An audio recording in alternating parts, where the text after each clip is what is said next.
Assalamualaikum warahmatullahi wabarakatuh. Selamat siang. Pada hari ini, saya Muhammad Alius Setio akan mempraktikkan layanan konseling individu atau layanan konseling perorangan berdasarkan prosedur dasar pelayanan yang sesuai dengan prosedur dasar pelayanan BK yang tepat.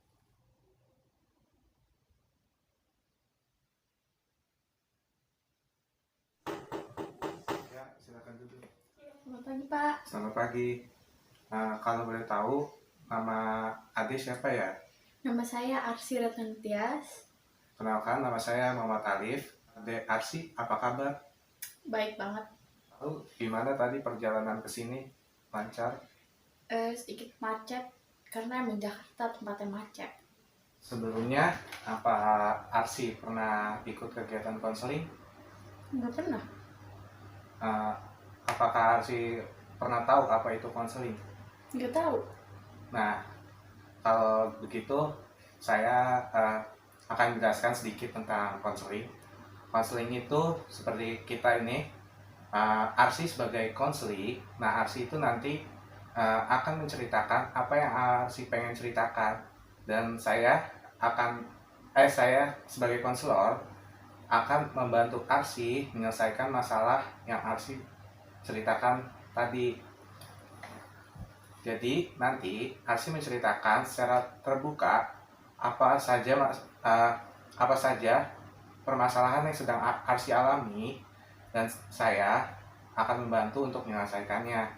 Arsy tidak perlu takut masalah Arsy ini terbawa sampai keluar, karena di dalam konseling itu ada asas kerahasiaan yang dimana berarti permasalahan dari klien tidak akan sampai kepada pihak luar, hanya konselor dan klien saja yang tahu. Boleh tahu Arsy datang ke sini ingin menceritakan apa?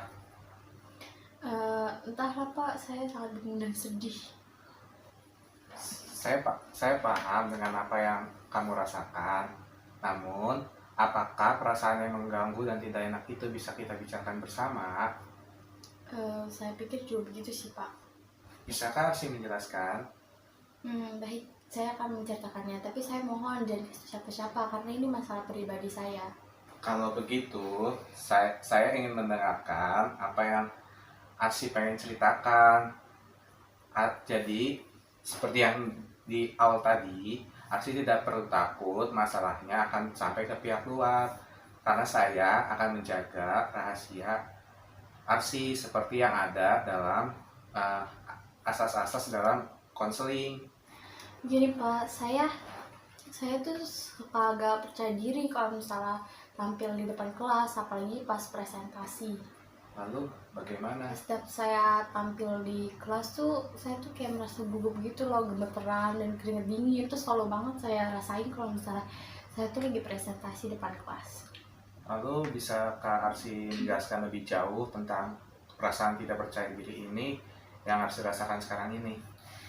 Saya merasa gugup dan gemetar saat saya tuh maju ke depan kelas, saat guru tuh manggil saya buat maju ke depan kelas atau menjawab pertanyaan. Makanya saya tuh jarang banget buat menjawab pertanyaan guru.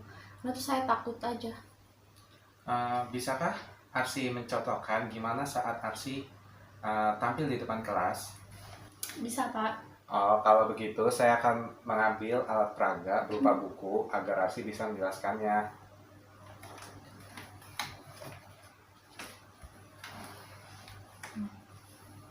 Coba Arsy menjelaskan gimana Arsy ketika mempraktikkan di depan kelas.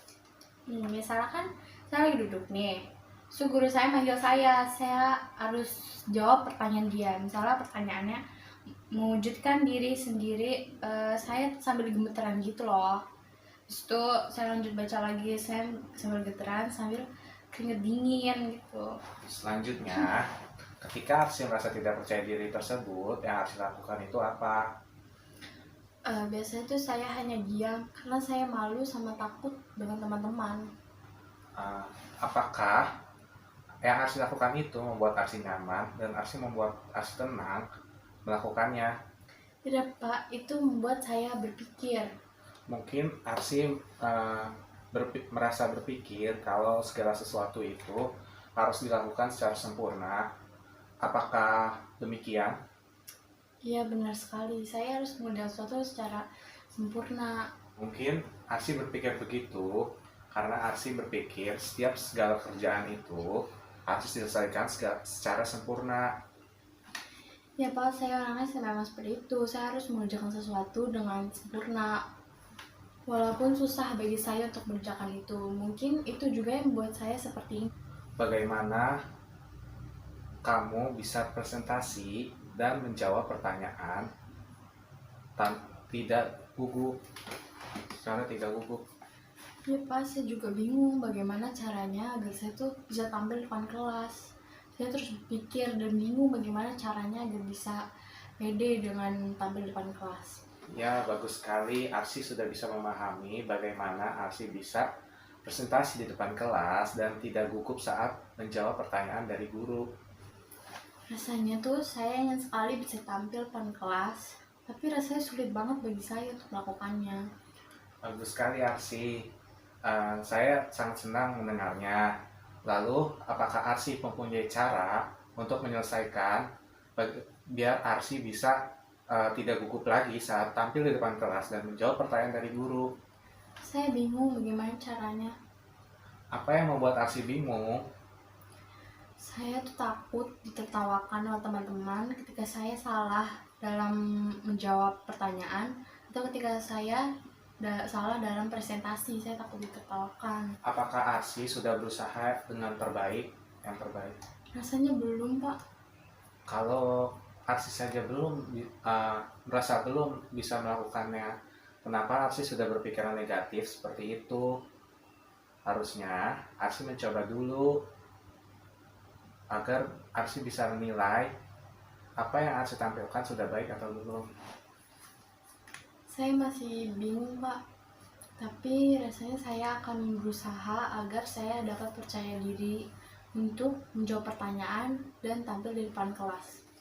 Lalu bagaimana Arsi bisa menyiapkan suatu cara sementara agar Arsi bisa paling tidak bisa mengurangi apa yang Arsi rasakan tadi sebagai salah satu cara untuk tindakan ke depannya?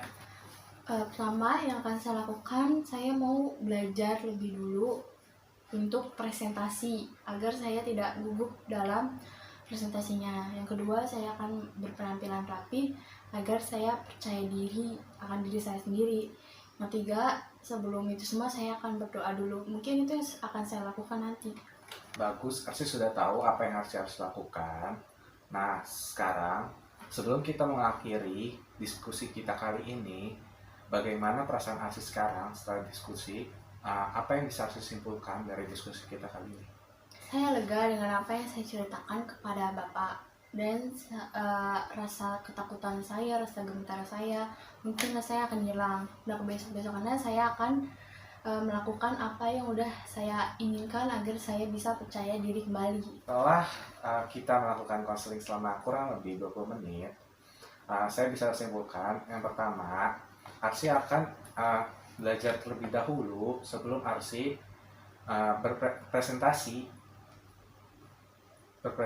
agar Arsi bisa memahami materi yang akan Arsi presentasikan tersebut. Yang kedua, Arsi ingin berpakaian rapi agar Arsi bisa lebih percaya diri saat presentasi. Yang ketiga, Arsi berdoa terlebih dahulu sebelum Arsi memulai presentasi tersebut. Saya bertanya, apakah Arsi bisa melakukan hal tersebut? Ya, saya yakin, Pak. Apakah masih ada yang Arsi ingin sampaikan? Sudah, Pak, saya kira sudah cukup. Kalau begitu, kita akan menutup konseling kali ini. Terima kasih Arsi sudah datang, sudah menceritakan setiap masalahnya. Terima kasih Arsi sudah bisa mendengarkan saya. Semoga Arsi bisa menjadi lebih baik ke depannya. Iya, Pak. Iya, Pak. Makasih ya, Pak. Terima kasih banget. Sama-sama Arsi. Iya. Hati-hati di jalan. Iya. Sekian praktik konseling dari saya. Kurang lebihnya mohon maaf. Wassalamualaikum warahmatullahi wabarakatuh.